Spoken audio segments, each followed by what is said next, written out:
Hare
Krishna Krishna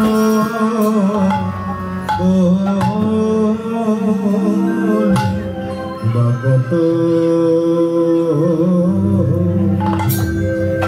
কত সুর কত সুর কত সুর ধনে ধারা কত সুর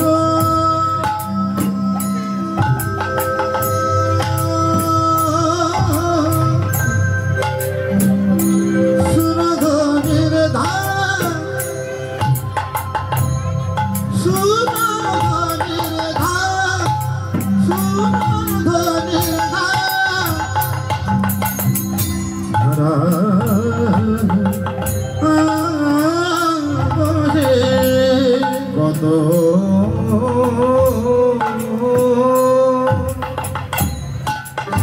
ভাই আমার গোপালটা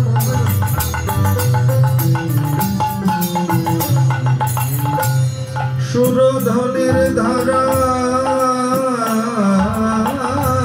বহে অরুণ নয়নে কত সুরধা কত সুরধা কত সুরধা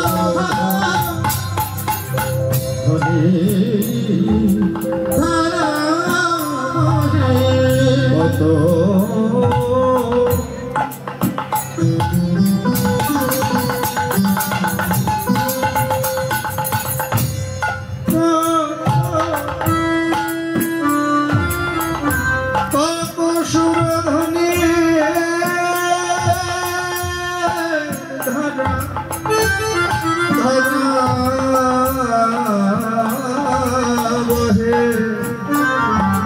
অরুণ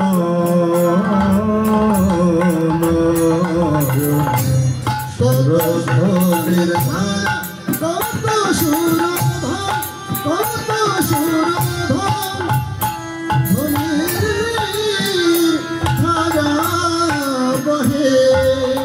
সময় উপযোগী রাগ। এই রাগটার নাম হলো রাগ খামহাস। এই রাগটাকে বলা হয় ঠুমরি প্রধান রাগ। কত বিখ্যাত বিখ্যাত ঠুমরি গান আছে এই রাগের উপরে। তার মধ্যে আমাদের অতি সুপরিচিত গান আন মিল সজনা সজনা আন মিল সজনা। শুধু তাই না, সে অতি বিখ্যাত ভজন आयो कहाँ से घनसा घनसा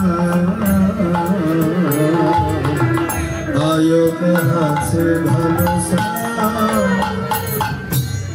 रहे न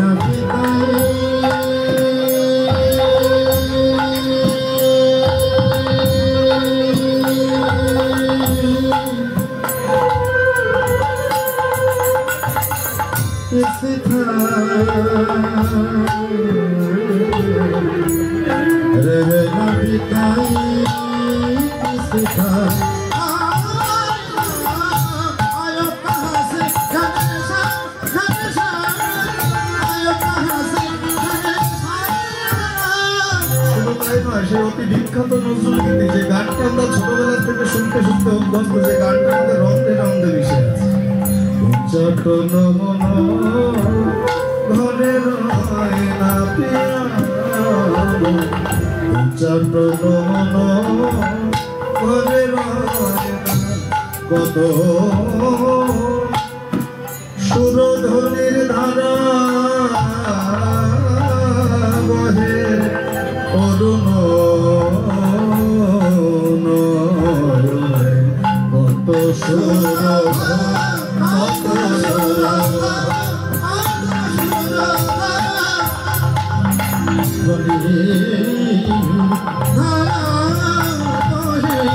গৌরঙ্গ পাদের গৌরঙ্গ পাদের গৌরঙ্গ পাদের কৃষ্ণ কৃষ্ণ বলে গৌরঙ্গ পাদের কৃষ্ণ কৃষ্ণ গৌরঙ্গ পাদের কৃষ্ণ কৃষ্ণ বলে গৌরাঙ্গ কাতে ভেসে যায় ভেসে যায় ভেসে যায় ভেসে যায় ভেসে যায় ভেসে যায় ভেসে যায় নয়নের ধারায় ভেসে যায় ভেসে যায় সবাইকে ভাষা বলে কাউকে বাকি রাখবে না সবাইকে ভাষাবে বলে কাউকে বাকি রাখবে না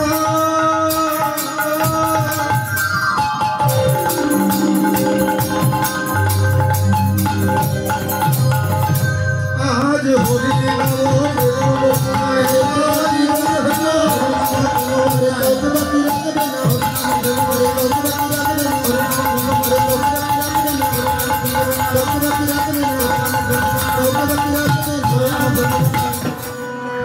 সবাইকে ভাষাবে সবাইকে ভাষাবে কত সুর সুরধনের ধারা বহে অরুণ সুরধনের ধারা সুরধনের সুরধনের ধারা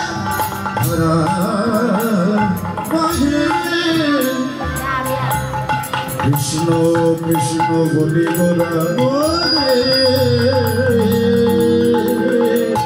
বলে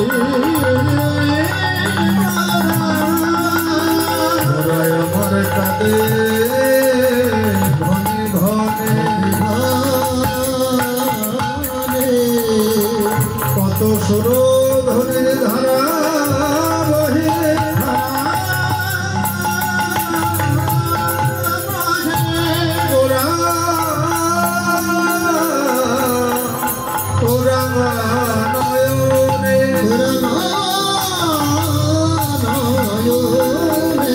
ঈশ্বর পরম কৃষ্ণ সচ্চিদানন্দ বিগ্রহ অনাদির আদি গোবিন্দ সর্বকারণের কারণ মুখ করতে বাচল লঙ্ঘায়তে গিরি যাতে কৃপা তমহাম বন্দে পরমানন্দ মাধব পরমানন্দ মাধব পরমানন্দ মাধব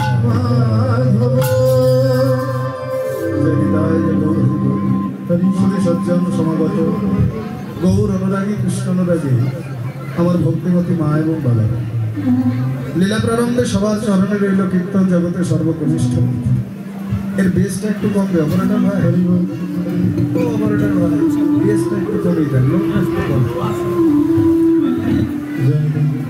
লীলা প্রারম্ভে সবার চরণে রইল কীর্তন জগতে সর্বকনিষ্ঠ জ্ঞানহীন ভক্তিহীন কৃষ্ণ প্রেম মাধুর্যহীন পরমদিন উত্তম নন্দ দাস এবং আমার এই ক্ষুদ্র সম্প্রদায়ের কোটি কোটি দণ্ডবত লীলা পুরুষোত্তম কারণ্য ঘন বদান্য সুন্দর ভাবলি গৌর ইকোটা একটু কম যোগী মুনি ঋষি ধ্যানী সাধক সাধিকা গন্ধর্ব পূর্ণিমা কোটি কোটি জনম ধরে সাধনা করেও যার চরণ সান্নিধ্য লাভ করতে পারে না এহেন বিরিঞ্চি বাঞ্ছিত ধন ভবের আরাধ্য দেবতা পাবন অবতার ভক্তের ভগবান শ্রীমান গৌরাঙ্গ সুন্দর আজ শ্রীরাম নদিয়ার মাঝে অবতীর্ণ হয়ে কৃষ্ণ কৃষ্ণ বলে দুটি নয়নের জলে বদন ভাসিয়ে কাঁদছে কেন কাঁদছেন কি দায় পড়েছে ভগবানের কাঁদবার জন্য বলে একদিকে লীলা আর একদিকে হলো জীব শিক্ষা অন্তরঙ্গে করে গোরা রস আস্বাদন বহিরঙ্গে করে ভক্ত শনে হরি নাম সমাধি একটা লীলা আর একটা জগৎ শিক্ষা ভগবান কেন কাঁদছেন আমরাও তো কাঁদি কিন্তু বিচার করে দেখবেন বাবা অভাবে না পড়লে আমরা কেউ কাঁদি না জড় জগতে লো পার্টটা একটু কমিয়ে দেন ভাই ও অপারেটর ভাই লো পার্টটা একটু কমান লো পার্টটা কমিয়ে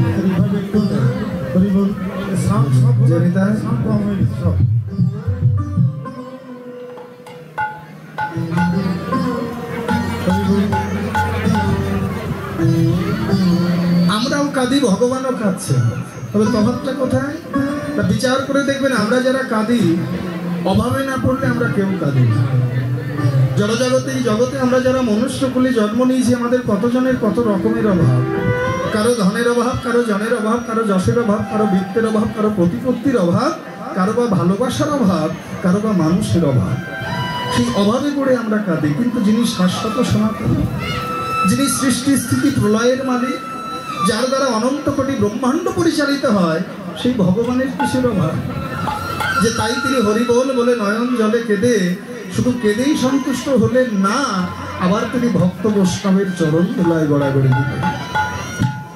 বলে বাবা, ভগবানের অভাব আছে, অভাবে না পড়লে জগতের কেউ কাঁদে না। আর ভগবানের অভাবটা কি? বলে ভগবানের অভাবের কথা জানতে গেলে একটু যেতে হবে পূর্ব লীলায়। রাজবিলাস অন্তে নিকুঞ্জ কাননে রাধা গোবিন্দকে শয়নে দিয়ে সখীগণ যে যার মতো আপন ঘরে ফিরিলেন। শ্রীমতী রাধারানী গোবিন্দের বাহুখানে সিধান করে পরম যতনে নিদ্রায় নিদ্রিত হয়েছেন। হঠাৎ করে ভোরবেলা রাধারানী আমার চিৎকার করে কেঁদে উঠলেন, উঠো উঠো প্রাণনাথ, উঠো প্রাণনাথ, কি দেখিলাম আকর্ষণ, আরে জগৎ গুরু বড়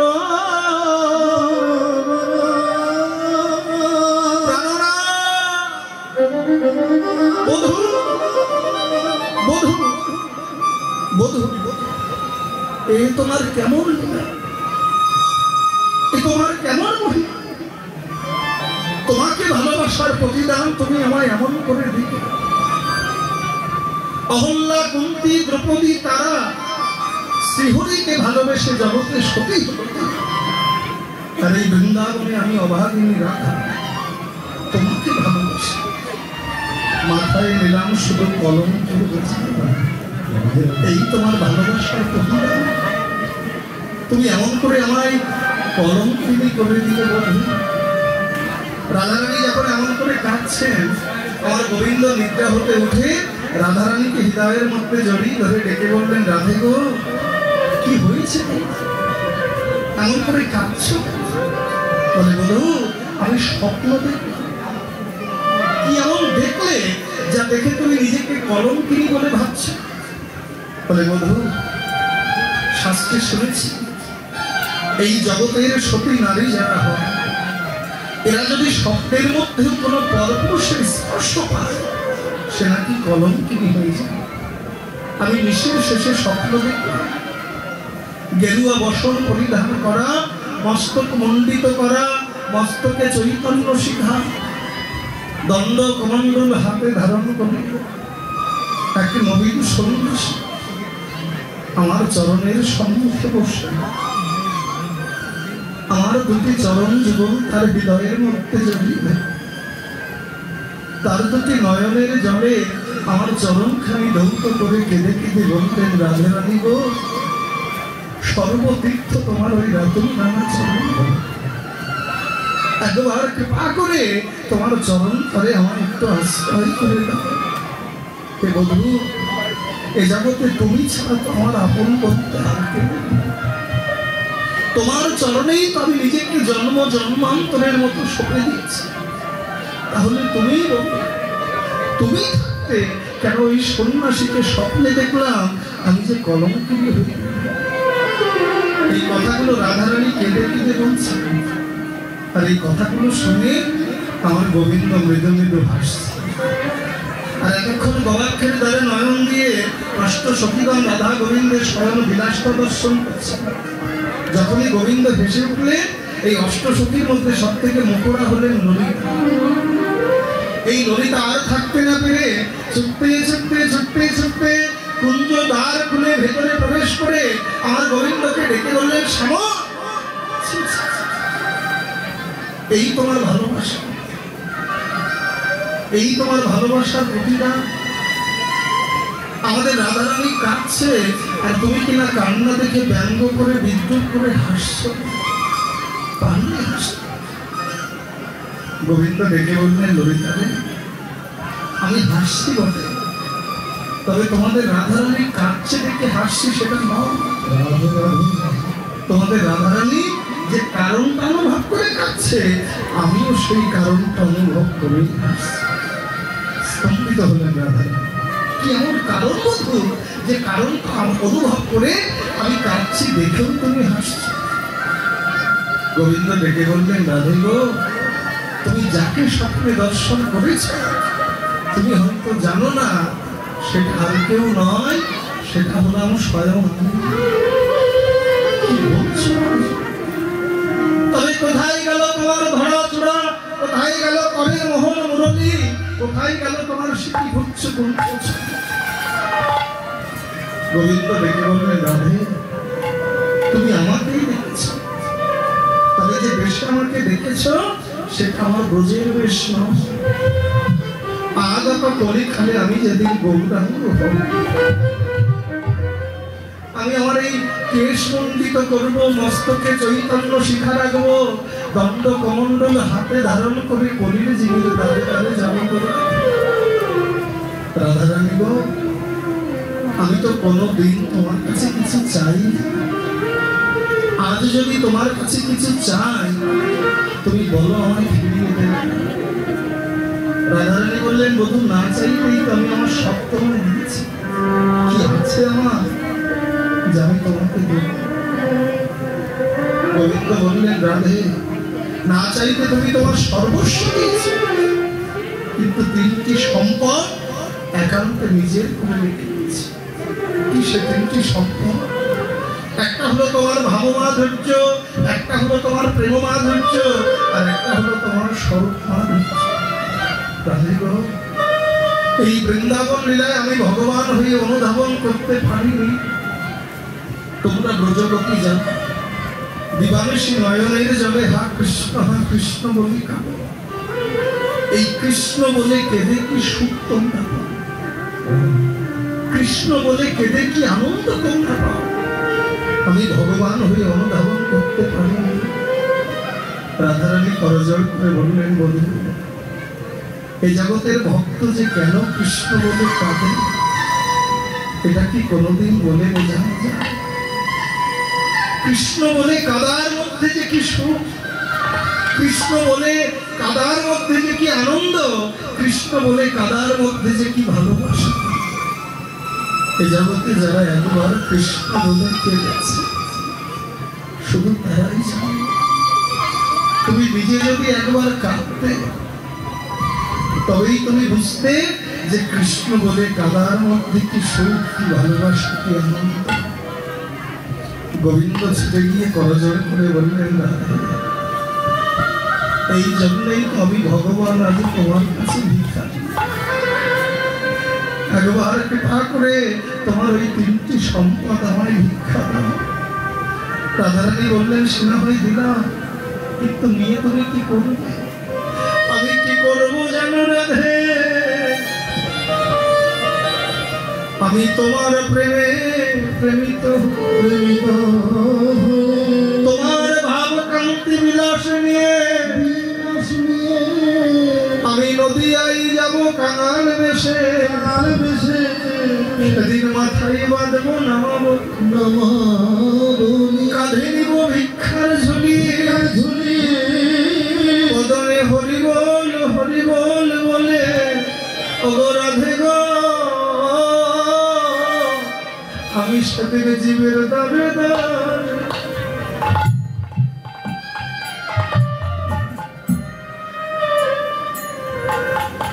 আমি কেঁদে বেড়াবো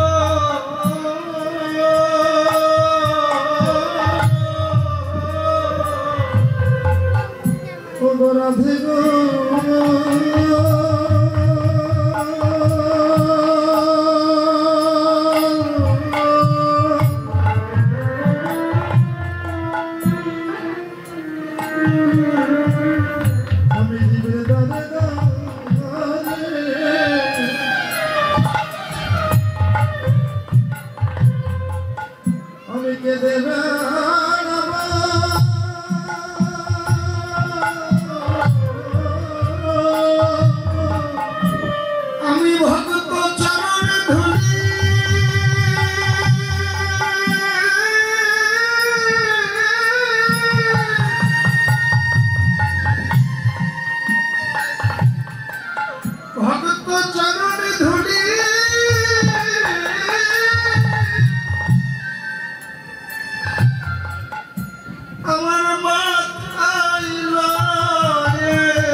অগরাধে গো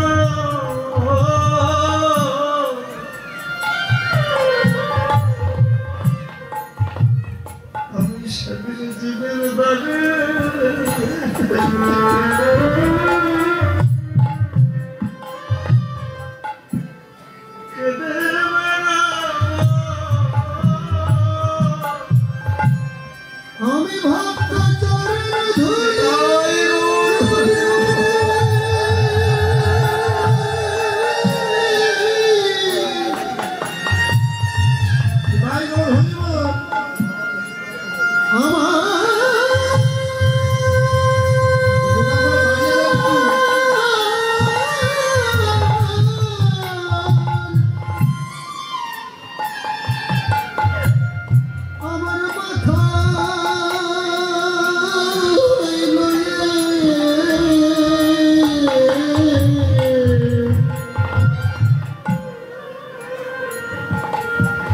আমি জীবের দ্বারে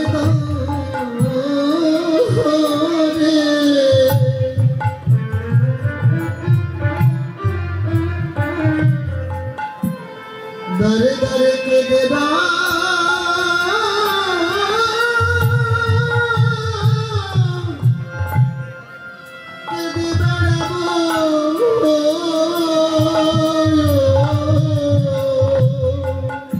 আমি হরি হরি বদনে হরি বলবো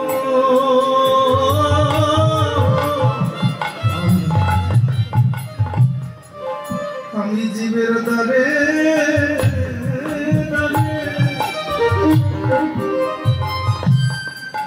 কেঁদে বেড়াবো আমি হরি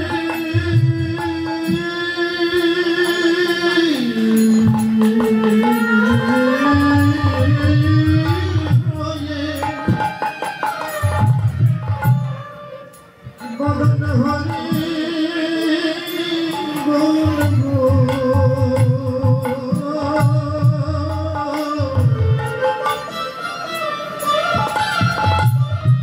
আমি কেঁদে কেঁদে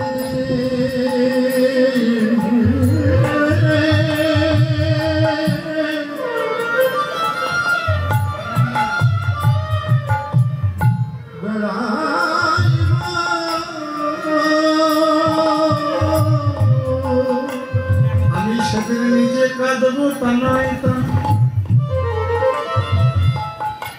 আমি যেদিন গৌর হয়ে নদীয়ায় যাব রাধে কি করবো জানো আমি কেঁদে যাব কাঁদাইব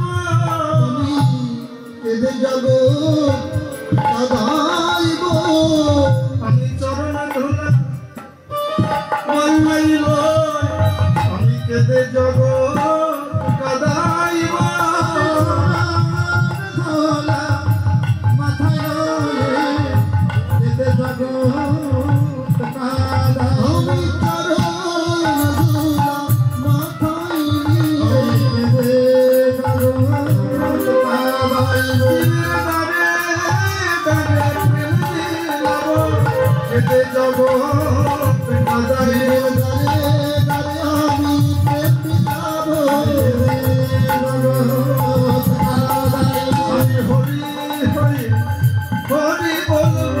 আমি কেটে যাব কাঁদাইব দরে দরে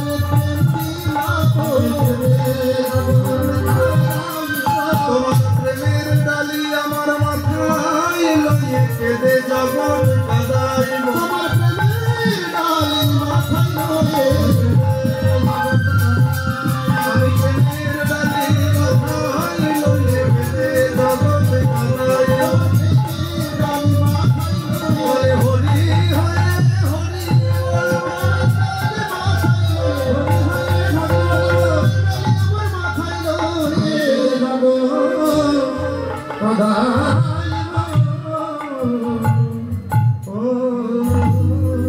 সেই গৌরহরি এই জগতে অবতীর্ণ হয়েছে একমাত্র পরিহত জীবের দুঃখ দুর্দশা দর্শন।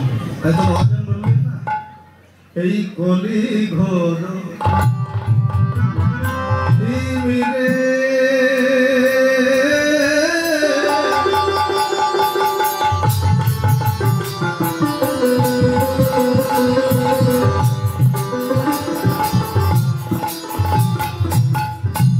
গরসল জগজন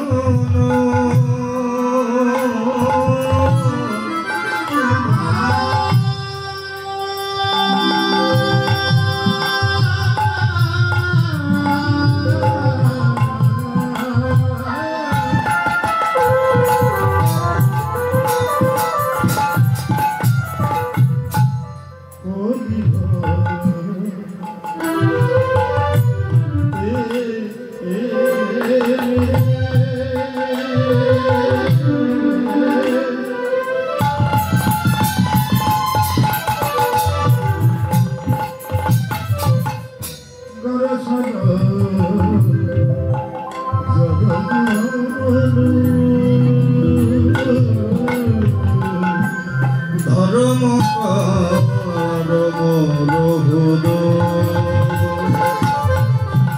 ধর্ম করম রঘুদ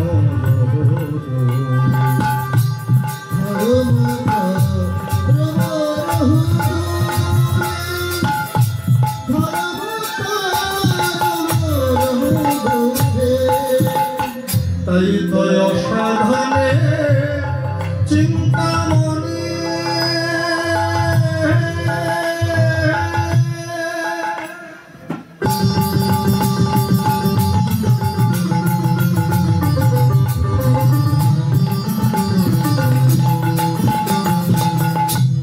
বিধি মিলাল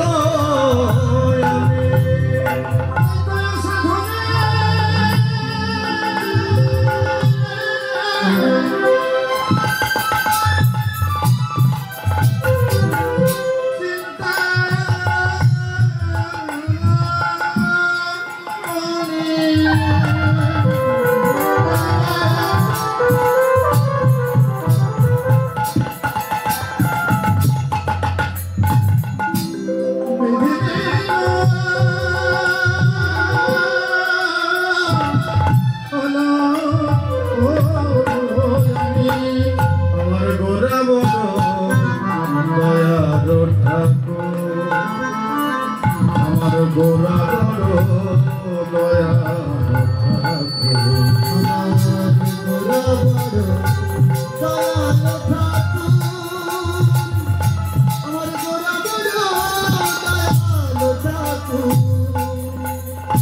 এমন দয়া আর হবে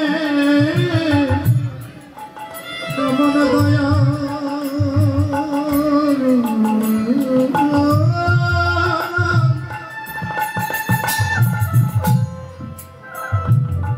দয়ালার হবে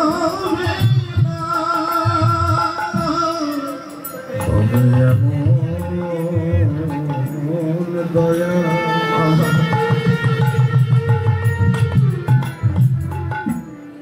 এমন দয়ালার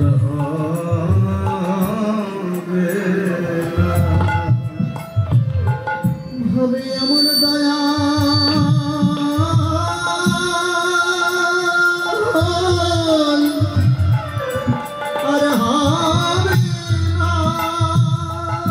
গৌর দয়ালের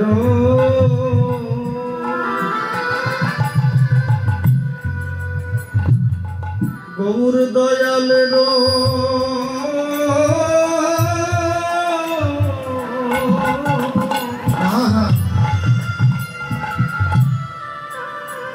গৌর দয়ালের শির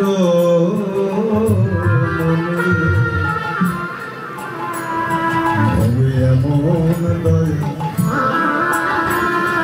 দয়ালার গৌর দয়ালের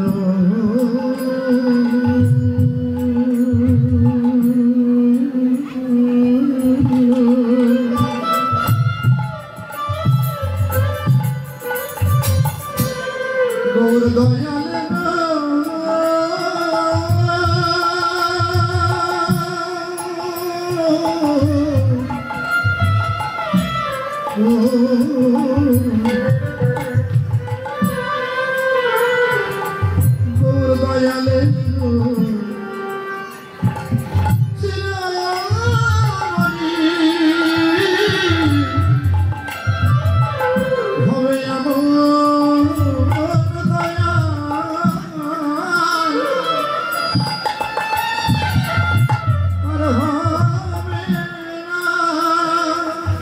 জগতে অবতীর্ণ হয়েছেন একমাত্র কলিহত জীবের আত্মস্বরূপটাকে জাগাবার জন্য। কেন আমরা ভুলে গেছি জগতে কেন আমরা এসেছি, কি আমাদের উদ্দেশ্য, কি আমাদের কর্তব্য। মনুষ্যকুলে জন্ম নিয়েছি, এই যে মানুষ, আমরা বলি মান আর হুঁশ থাকলে হয় মানুষ। মহাজন বললেন মান আর হুঁশ থাকলে মানুষ হয় না। একটা প্রকৃত মানুষ হতে গেলে যদি তার মধ্যে বিবেক আর বৈরাগ্য না থাকে কখনো প্রকৃত মানুষ হতে পারে না। মানুষ কুলে জন্ম নিলে, এই যে দেখুন আমরা নিজেদেরকে মানুষ বলে দাবি করি, আবার অধিকাংশ পিতামাতা আক্ষেপ করে একটা কথা অকপটে স্বীকার করে, ছেলেটার পেছনে এত খাটলাম, মেয়েটার পেছনে এত খরচা করলাম, কিন্তু মানুষ করতে পারলাম না। কি বাবা বলি না কথাগুলো? ও মায়েরা বলি না কথাগুলো? তাহলে আমরাও অকপটে হলেও স্বীকার করে নিই, পরোক্ষভাবে হলেও স্বীকার করে নেই যে মানুষের মতো দেখতে হলেই তাকে মানুষ বলা যায় না। মানুষ কেউ হয়ে আসে না, এই জগতে সে মানুষের সঙ্গ করে তাকে মানুষ হতে হয়। মানুষ করে জন্ম নিলেই তারে মানুষ বলে না, হবে মানুষ জাগবে যেদিন জ্ঞানের চেতনা। মানুষের মতো দেখতে হলেই তাকে মানুষ বলা যায়। কিন্তু আমরা মনে ভাবি কি দুখানা বাড়ি করলাম, দুখানা গাড়ি করলাম, শীতকালে একটু দার্জিলিং শিলিগুড়ি বেড়াতে গেলাম, বড় মানুষের কাজ করে ফেললাম। বলে বাবা বেড়াতে তো পাখিরাও যায়। শীতকালে এই দেখতে পাই সাইবেরিয়া থেকে সাইবেরিয়ার পাখিগুলো আমাদের এদেশের মাটিতে অতিথি পাখি হয়ে বেড়াতে আসে। কি বাবা আসে? বলে আশ্চর্য ব্যাপার, আমরা বেড়াতে যাই, পাখিরা বেড়াতে যায়, তাই তুমি পাখির সঙ্গে আমাদের তুলনা করলে বাবা? তাহলে যে এত সুন্দর বাসা বেঁধেছি, কত সুন্দর শ্বেত পাথর লাগিয়েছি, টাইলস লাগিয়েছি, ঝাড়বাতি ঝুলিয়েছি, তোমার পাখিরা পারবে এত সুন্দর করে বাসা বাঁধতে? মহাজন ডেকে বললেন বাবুই পাখি জানো? ও মায়েরা বাবুই পাখি জানো? কোন জায়গায় থাকে জানো? বসুন আছে। কোথায় থাকে বাবুই পাখি? তাল গাছের মাথার উপরে। এই যে বাবুই পাখি দেখবেন তাল গাছের মাথার উপরে কত সুন্দর খড়কুটো একত্রিত করে দোতলা তিনতলা বাসা বাঁধে। শুধু তাই না, আবার জোনাকি পোকা ধরে নিয়ে রেখে দেয় বাসার মধ্যে। কেন না? ফ্রি ইলেকট্রিসিটির ব্যবস্থা। তাহলে আশ্চর্য ব্যাপার, আমরা বেড়াতে যাই, পাখিরা বেড়াতে যায়, আমরা বাসা বাঁধি, পাখিরা বাসা বাঁধে, তাই তুমি পাখির সঙ্গে আমাদের তুলনা করলে বাবা? পাখির সঙ্গে কি আমাদের কোনো পার্থক্য নেই? বলে আছে একটা জায়গা, সেটা কি না, পাখিরা হয়তো সারা জীবন চেষ্টা করেও বদনে হরিবোল বলতে পারবে না, কৃষ্ণ বলতে পারবে না, কিন্তু আমরা মানব জাতি চাইলেই বদনে হরিও বলতে পারি, চাইলেই বদনে কৃষ্ণ বলতে পারি। এমন হরি বলা কৃষ্ণ বলার জন্ম পেয়ে মান অভিমান অহংকারের আসনে বসে একদিন গৌরকে চিনতে পারলাম। তাই তো মহাজন বললেন না, বেদ বিদ্যা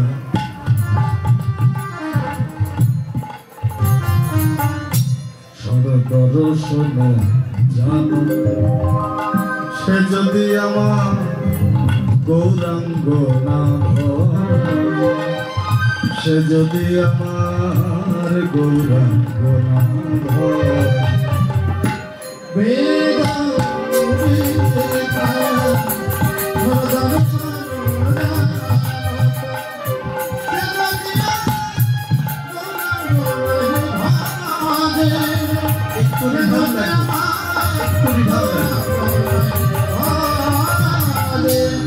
বৃথার অধ্যয়ন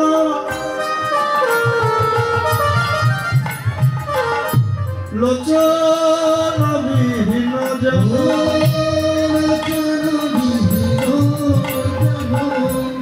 দর্পণে কিবা কাজে আছে, বলো দর্পণে কিবা কাজে আছে।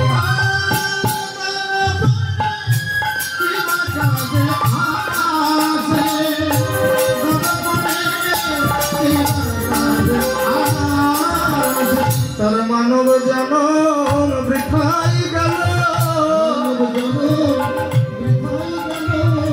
বলে তার মানব জনম বৃথাই গেল।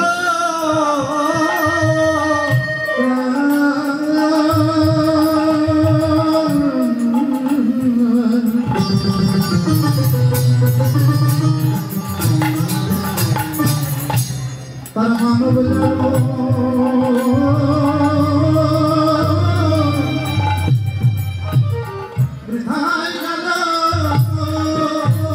যে জন আমার গৌর চরণ না ভজিল, তার মানব জন বৃথাই গেল।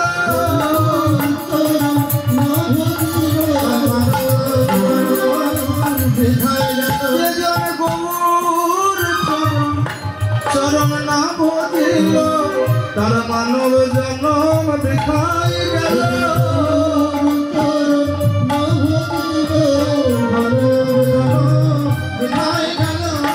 যেটা গৌরাঙ্গ চরণ দুখানি আশ্রয় করলো না, মান অভিমান অহংকারের আসনে থাকলো, তার মানব জন্মটাই বৃথা। আর যে যেন কোনো কিছু জানে না, একমাত্র এই চরণকে আশ্রয় করেছে, তার দশা কি?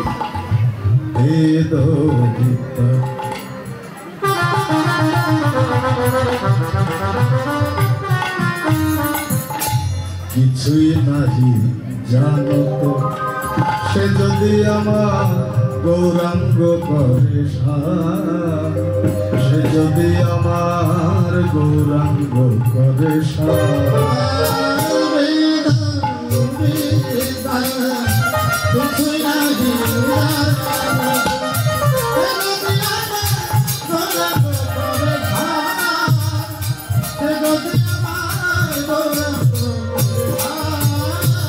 ঠাকুর নয়নানন্দেতে ঘনে সেই সে সকলি জানে,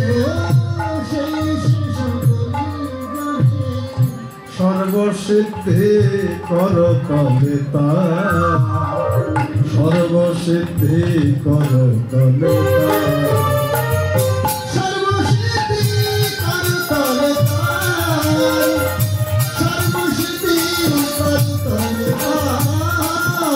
মানব জন সফল হল, মানব জন সফল হল, যে যেন এই চরণে সমসমিল, তার মানব জন সফল হল। ওই চরণে সমসমিল বলে হা গৌর তোমার হলাম বলে, হা গৌর তোমার হলাম বলে, হা গৌর তোমার হলাম বলে, বলে জানে নাই জনমে জনমে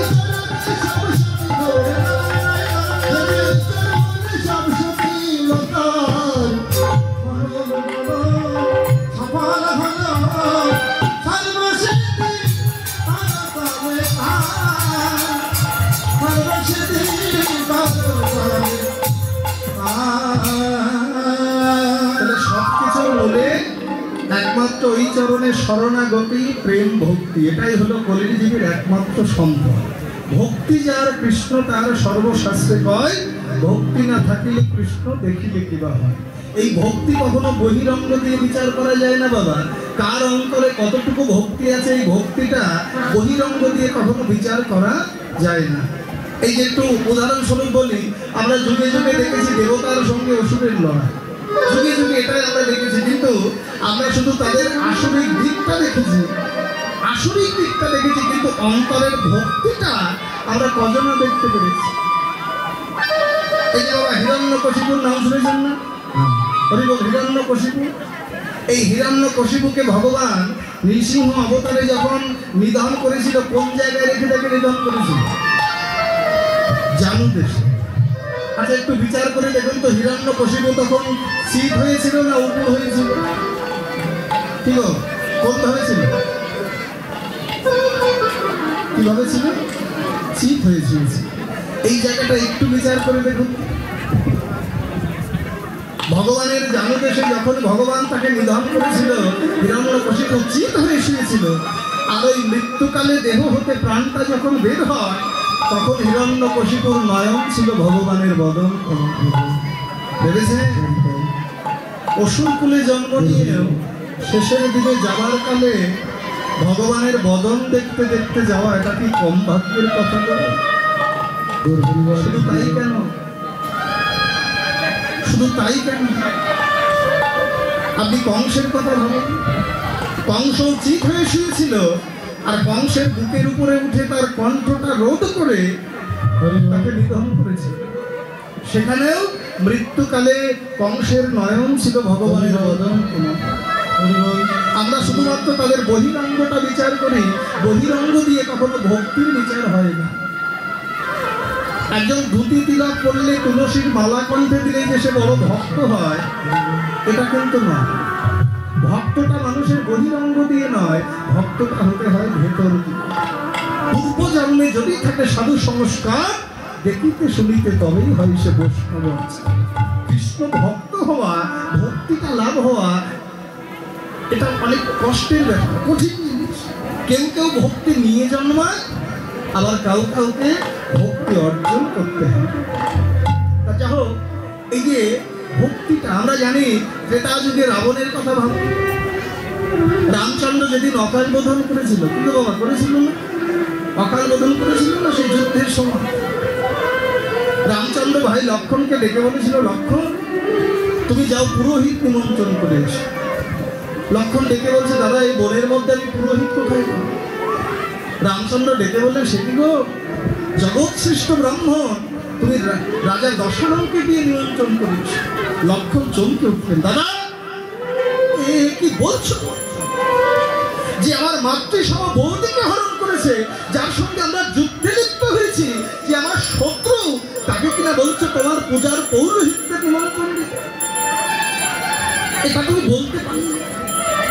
রামচন্দ্র ডেকে বললেন, লক্ষ্য তুমি শুধু রাবণের বহিরঙ্গটাই দেখো, তার বহিরঙ্গটা দেখো, তার অন্তরে যে ভক্তিটুকু কি আছে সেটাকে দেখতে পেলে না।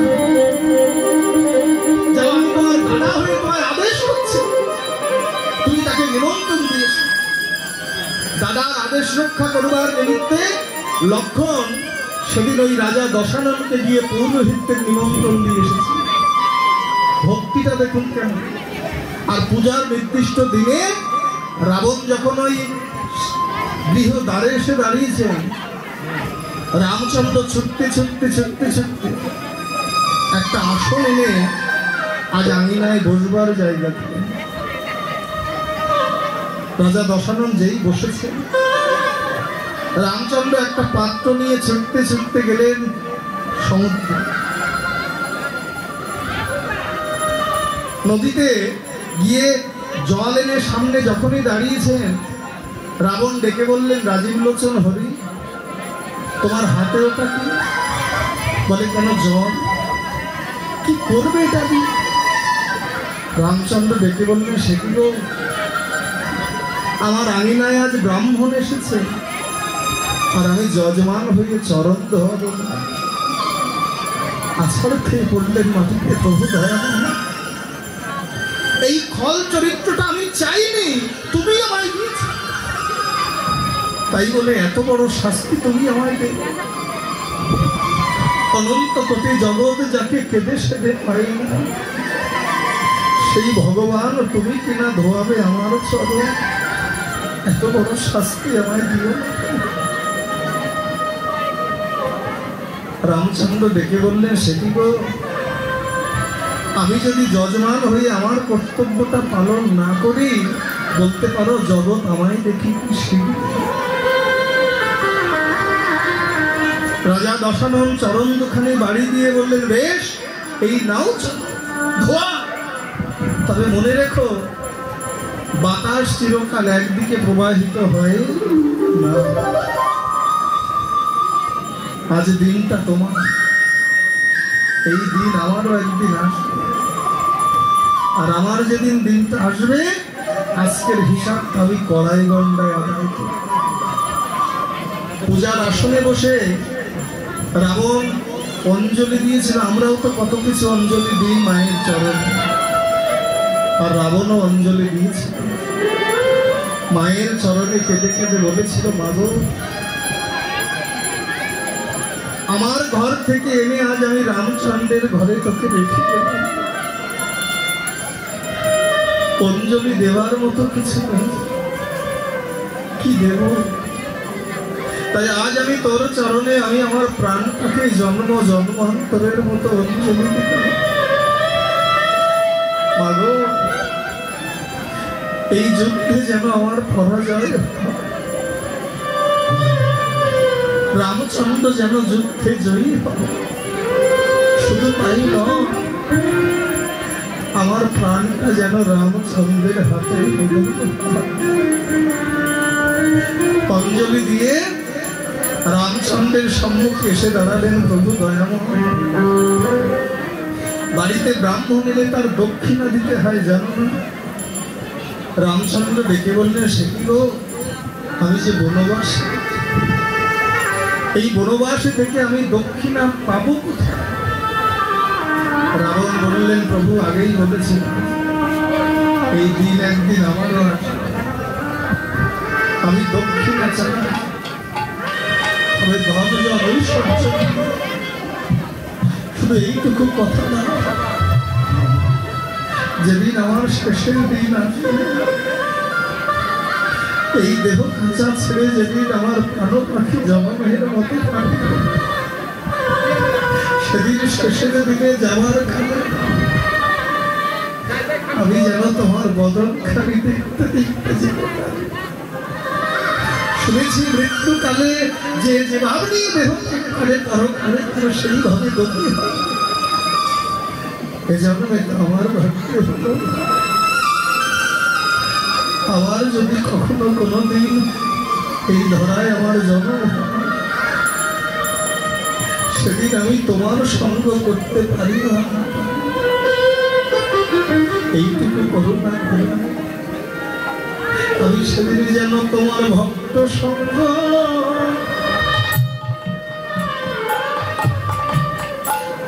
করিতে পারি।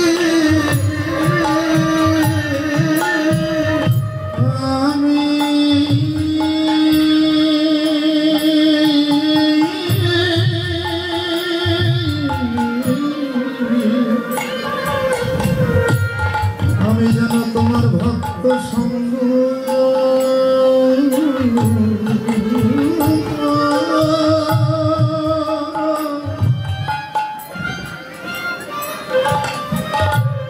সঙ্গ করিতে পারি।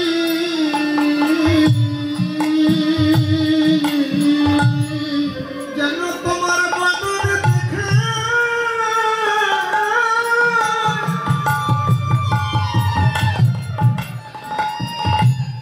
যেন তোমার বদন দেখে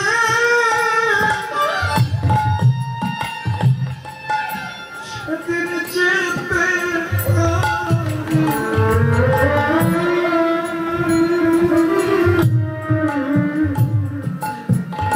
আমি আবার এসে যাব সঙ্গ করি তোমার বদন দেখে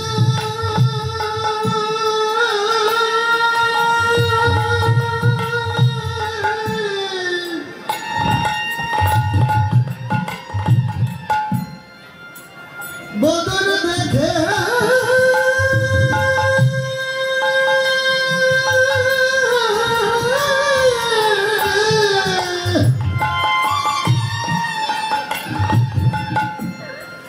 ও তোমার বদন দেখে আমি যেতে পারি।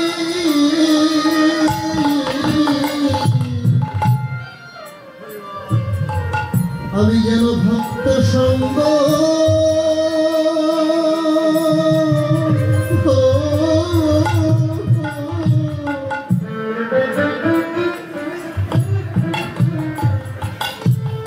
সঙ্গ করিতে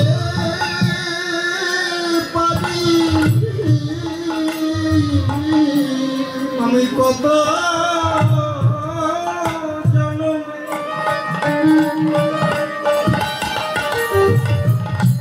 কত জনমের অপরাধে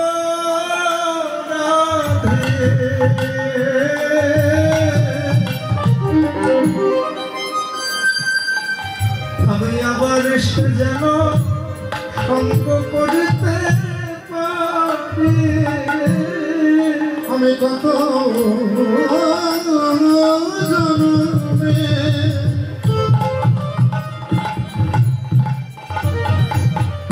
জনমের অপরাধী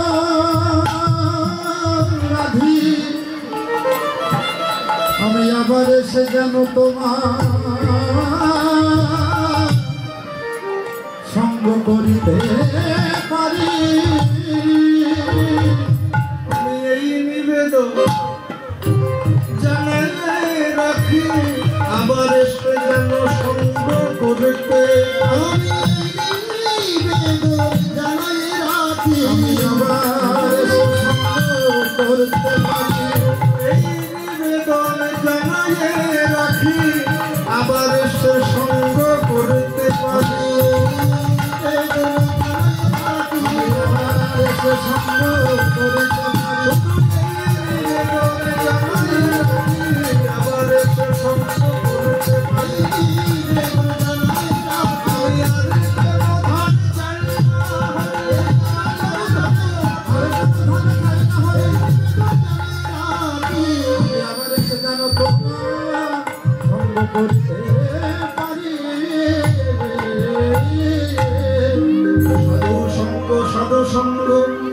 সর্বশাস্ত্রে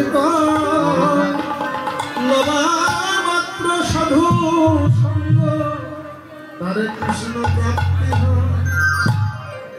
আজকে সেই ভক্তি শিক্ষা দিতে গৌরহরি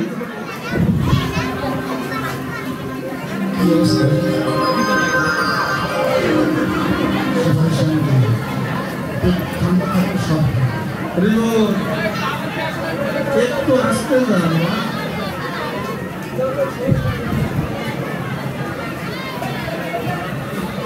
ভক্তিটা কখনো বহিরঙ্গ দিয়ে বিচার করা যায় না।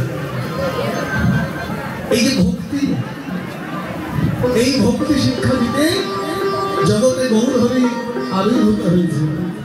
একদিকে লীলা, একদিকে জীব শিক্ষা। গৌরহরি কাঁদছেন, আপনি আচরিয়ে ধর্ম জীবের শেখায়, আপনি না করিলে ধর্ম সেখানে না যায়। নিজে কৃষ্ণ কৃষ্ণ বলে কেঁদে জগৎবাসীকে দেখালেন, হে জগতের জীব, তোমরাও যদি পারো এই মানব জননটাকে ধন্য করতে চাও, তাহলে যদি পারো একবার ভক্তের বাজারে সে বাহু তুলে বদন করে বলো গৌর হরি।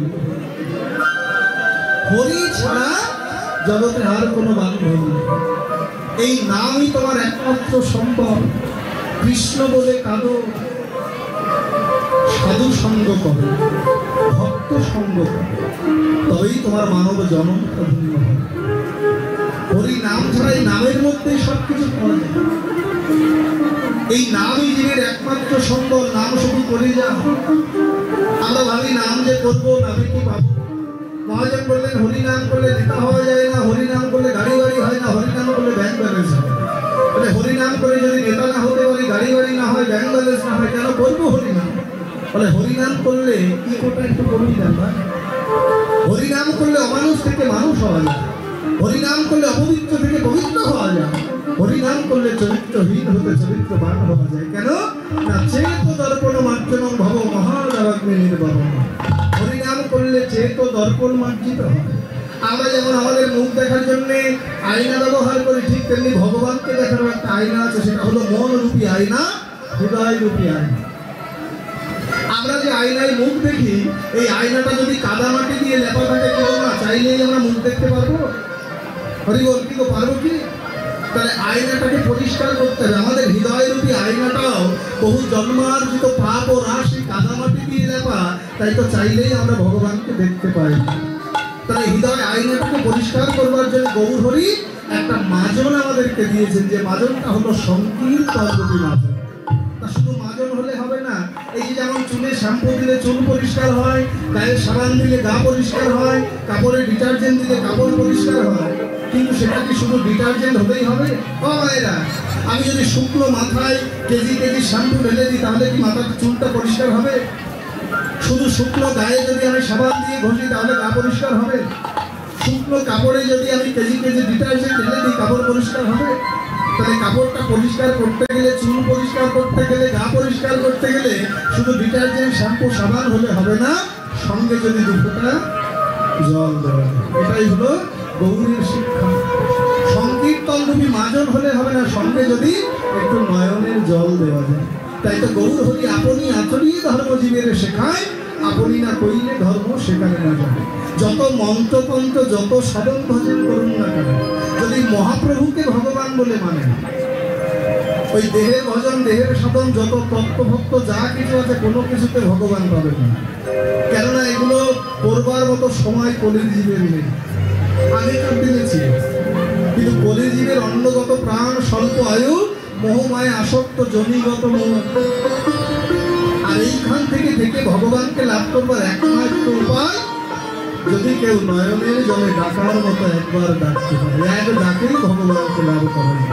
আমার মহাপ্রভুর শিক্ষা, হরিনাম করো, হরিনাম শোনো, হরিনাম গাও, নয়ন জলে কাঁদো, আর ভক্ত বৈষ্ণবের পদ জমি মাতো। এটাই হলো কলিযুগের একমাত্র ভজন। আজকে সেই শিক্ষা দিচ্ছেন গৌরহরি। একদিকে সেই শিক্ষা দিচ্ছেন, একদিকে পূরবের লীলাটা স্মরণ করছে। আর লীলা স্মরণ করে গৌরের ভাবখানা কেমন? আজি সুগন্ধি চন্দন গোরা,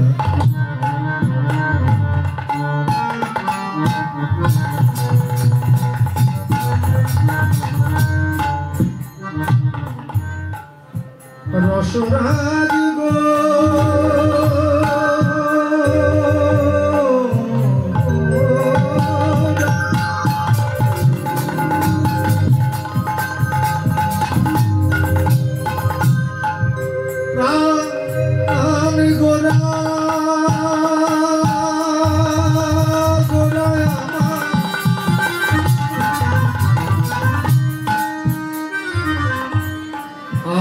আমার ভাব নিধি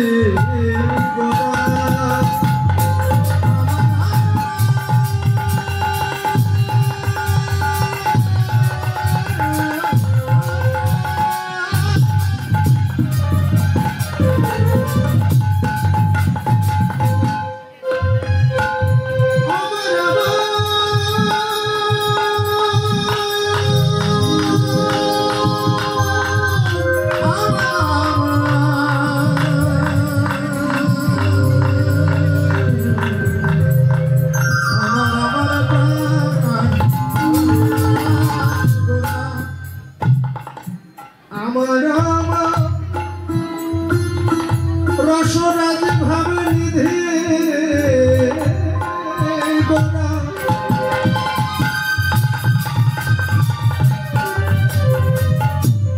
আমার আমার রসরাজ গোরা আজি সুগন্ধি চন্দন গোরা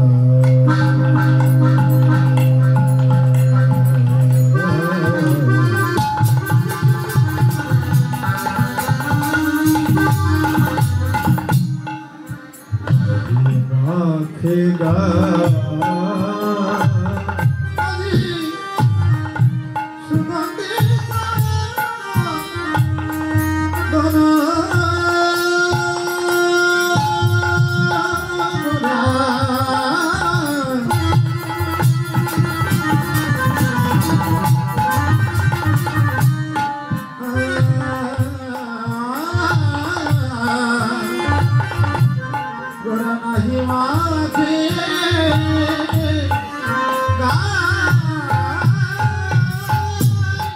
ধুলায় ধূসর অঙ্গ আজ ভূমে গড়ি যায় ধুলায় ধূসর অঙ্গ ভূমে গড়ি যায় এই ধুলায় ধূসর অঙ্গ আজ ভূমে গড়ি যায় ধুলায় ধূসর অঙ্গ গড়া গড়ি যাইব আজ গড়া গড়ি যাইব কৃষ্ণ বলে গড়া গড়ি যাইব বলে হা কৃষ্ণ বলি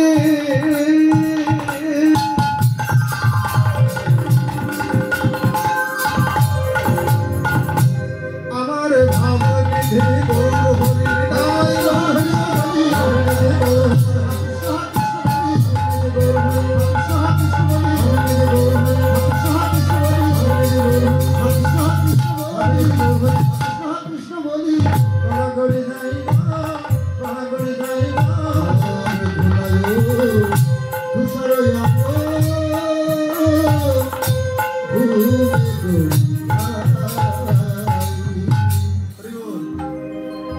আপনাদের দিকে যখন কারো বিয়ে হয় পাত্র পাত্রী দেখাতে কি হয়?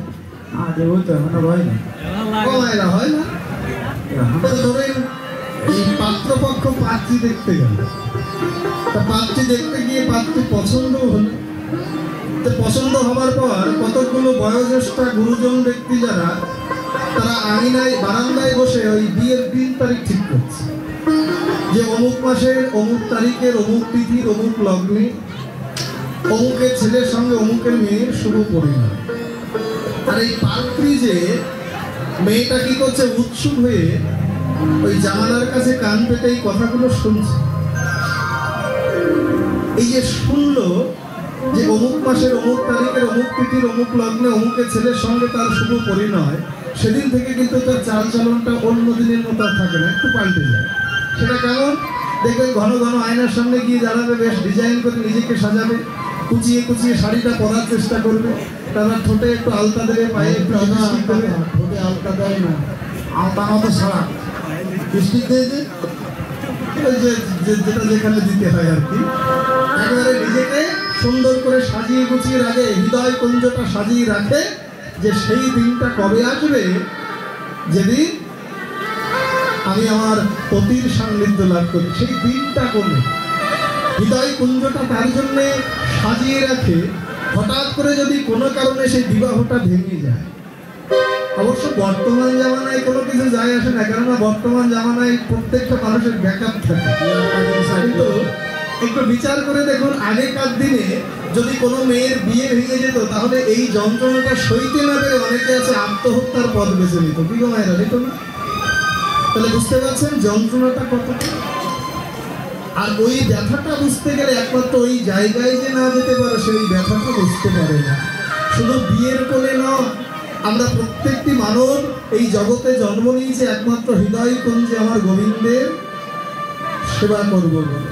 সেই সাজানো কুঞ্জে যদি আমার ভগবানের মানুষ, তখন কি আর মনে হবে এই দেহটাকে আর সাজায়?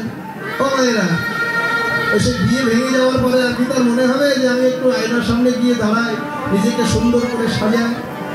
আজ গৌর হরির দশাটাও তেন হৃদয় কুঞ্জটা সাজিয়েছিল যে আমার গোবিন্দের আশা পথে নয়ন দিয়ে ওই বুঝি গোবিন্দ এলো, ওই বুঝি গোবিন্দ এলো। কিন্তু দেখতে দেখতে নিশিত ভাগ হলো, আমার গোবিন্দ এলো না।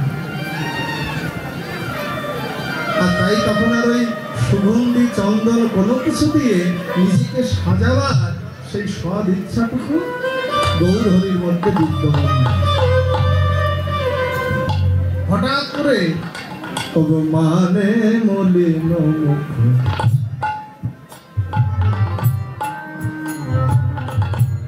কিছুই নাহি ভাই, মানে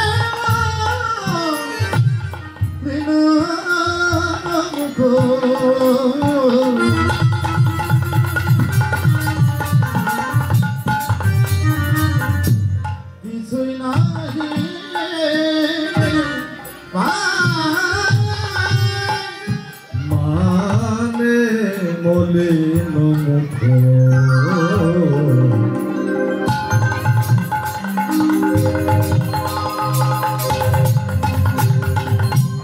কিছুই নাহি ভাই, মানে মলিন মুখ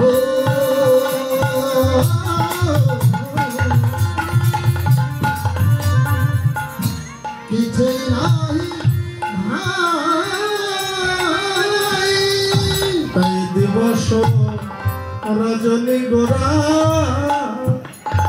আমার জাগিয়া পোহাই, দিবস রজনী গোরা গোরা জাগিয়া আজ দিবস রজনী গোরা জাগিয়া পোহাই, দিবস রজনী গোরা আজ নিশি নাই দিশি নাই, নিশি নাই দিশি নাই, তবে আসবে বলে কথা দিলে নিশি নাই দিশি নাই, কোথায় গেলে পাবো তারে নিশি নাই দিশি নাই, বলে কোথায় গেলে পাবো তারে নিশি নাই দিশি নাই। আজকে আহার নিদ্রা সবকিছু যেন গৌর হরি ত্যাগ করলেন। হঠাৎ করে সেই মান লীলার কথা মনে করে গৌর হরি এলো না। বেশ, আমিও কম না, আমিও দেখিয়ে দেবো যে আমিও তার থেকে কোনো কিছুতে কমা নই। গৌর হরি আমার মান আসনে ভূমিষ্ঠ হলো। মানে মলিন মুখ কিছুই নাহি ভাই, দিবস রজনী গোরা জাগিয়া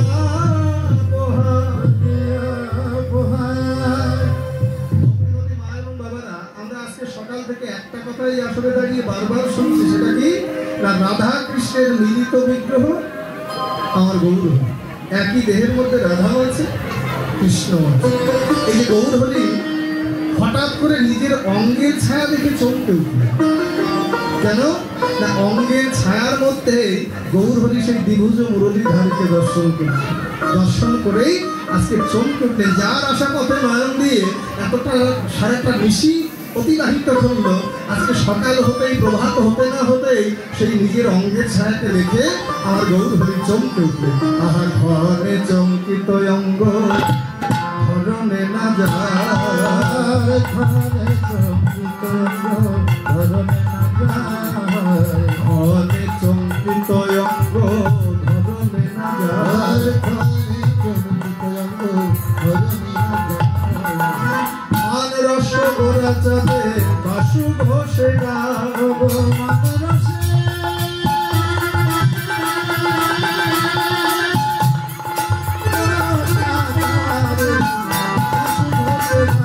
ভগবান রস গোরা চাঁদ বাসু ঘোষে গান, লীলা প্রকাশ করিল, লীলা প্রকাশ করিল, লীলা প্রকাশ করিল,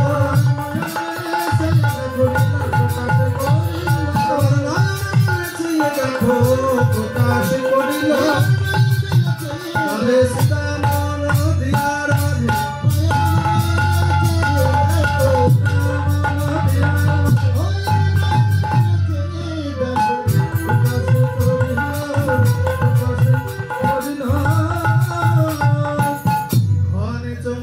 অঙ্গ ধরনে না যায়, মান রসগোরা চাঁদ বাসু ঘোষে গান, বাঞ্ছা কল্পতর ভাষ্য কৃপা সিন্ধু বয়বচ পতিতানাং পাবনেভ্যো বৈষ্ণবেভ্যো নমো নমঃ। হরি বল। এতক্ষণ নদীয়ার মাঝে নবদ্বীপ লীলা আস্বাদন করেছি, এবার সকলেই বৃন্দাবন লীলা আস্বাদন করবে একটু চাতুরালি করে, হৃদয় মন বৃন্দাবন। চলবে আমার মন, আমার মন মন রে, যমুনা কুলিনে আছে শ্রীদাম বৃন্দাবন।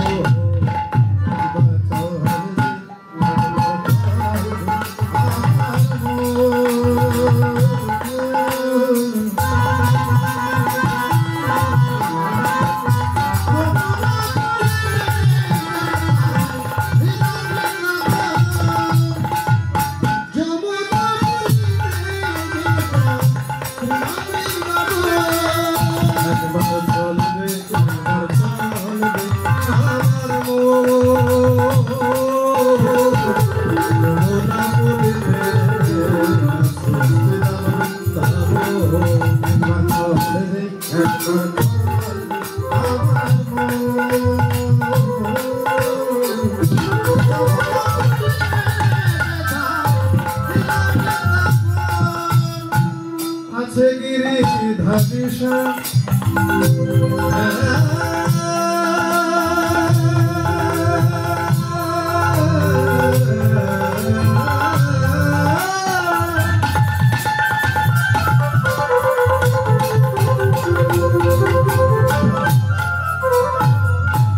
আছে গিরি ধাদিশা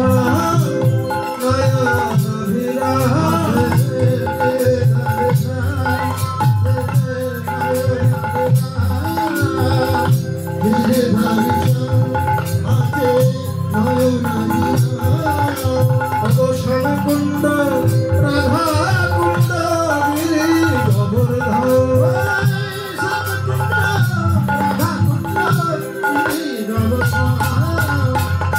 যমুনা পুলিনে আছে সুদাম বৃন্দাবন।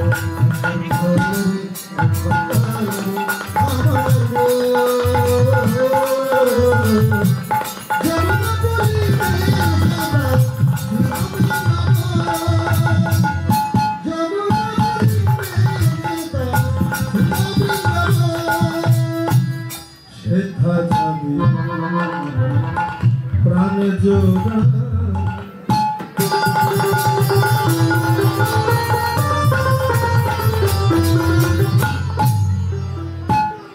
আমার রাধা শ্যামে দেখতে পাবে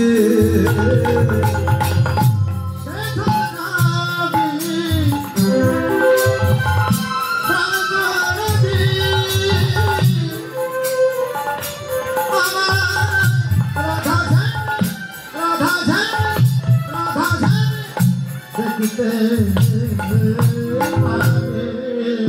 ওই কদম তলা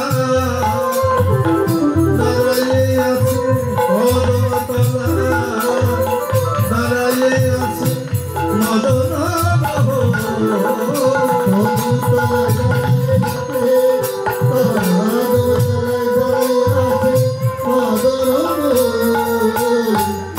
যমুনা পড়ে শিবন বৃন্দাবন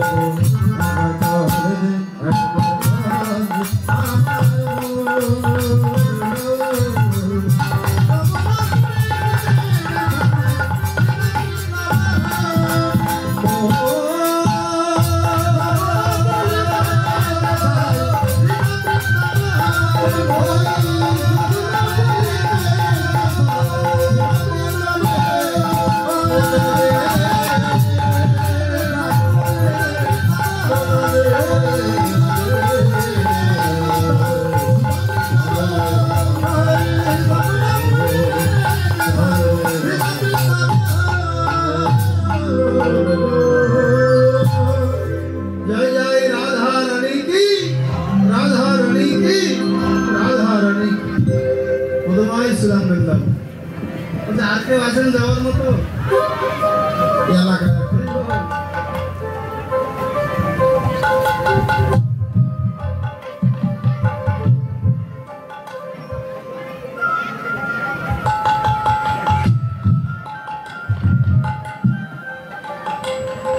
আমাদের আশ্চর্য লীলা বৃন্দাবনে মান লীলার অংশ যেটাকে বলা হয় খণ্ডিতা মান।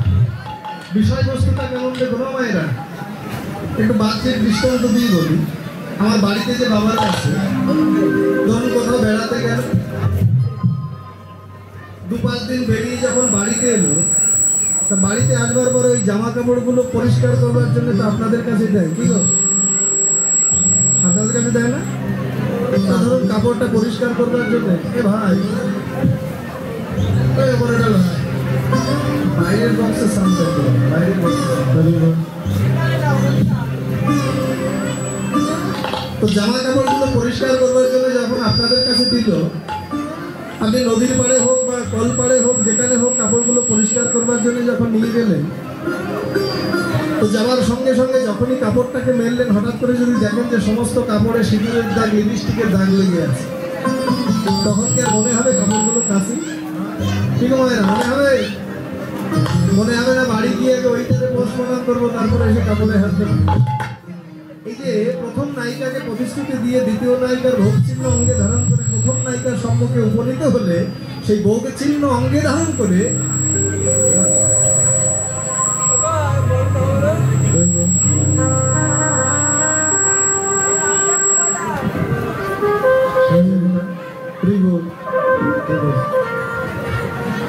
সেই চিহ্নগুলোকে দর্শন করে, সাউন্ডটা তো ভালোই ছিল, আস্তে আস্তে খারাপ হয়ে যাচ্ছে।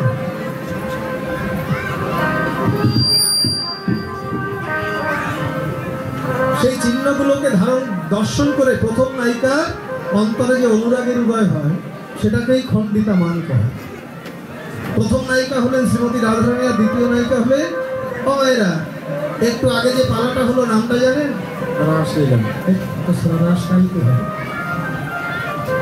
কি বাবা আপনারা তো ছিলেন বাসব সজ্জা। আর এই বাসব সজ্জায় আমরা শুনেছি যে গোবিন্দ রাধারানীর কুঞ্জে যেতে গিয়ে কার কুঞ্জে আটকা পড়েছিল? একটু আগেই তো শুনলাম,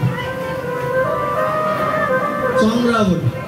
এই চন্দ্রাবলী হলেন দ্বিতীয় নায়িকা বা দক্ষিণা নায়িকা, আর বামা নায়িকা হলেন শ্রীমতী রাধারানী। এই যে গোবিন্দ সারাটা নিশি চন্দ্রাবলীর কুঞ্জে আটকা পড়ে চন্দ্রাবলীর সেবা গ্রহণ করে ভোর হতে না হতেই চন্দ্রাবলীর রতিটা ছরম হলো, তাই গোবিন্দ মা চন্দ্রাবলীর কুঞ্জ পরিত্যাগ করে এবার রাধারানীর কুঞ্জের দিকে ধাবিত হল। মহাজন বলেন, চাই দেখো চন্দ্রাবলী রতি ছরমে ঘুমালো, বহু কপিলা নিশি ভোরে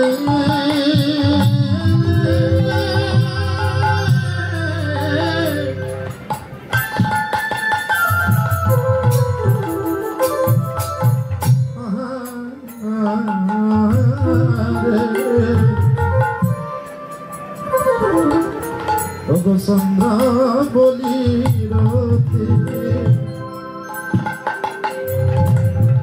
সরমে ঘুমালো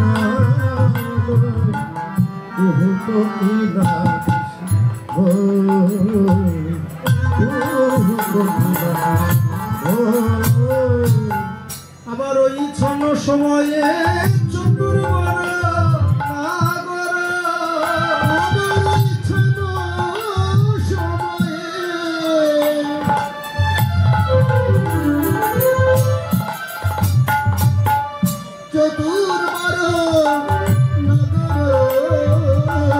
আবার ওই ছন্ন সময়ে চতুর্বর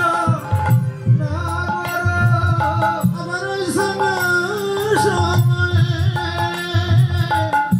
চতুর্বর নগর তেজিলতা করো তেজিলতা করো ওই ছন সময় চতুর্বর নগর তেজিলতা করো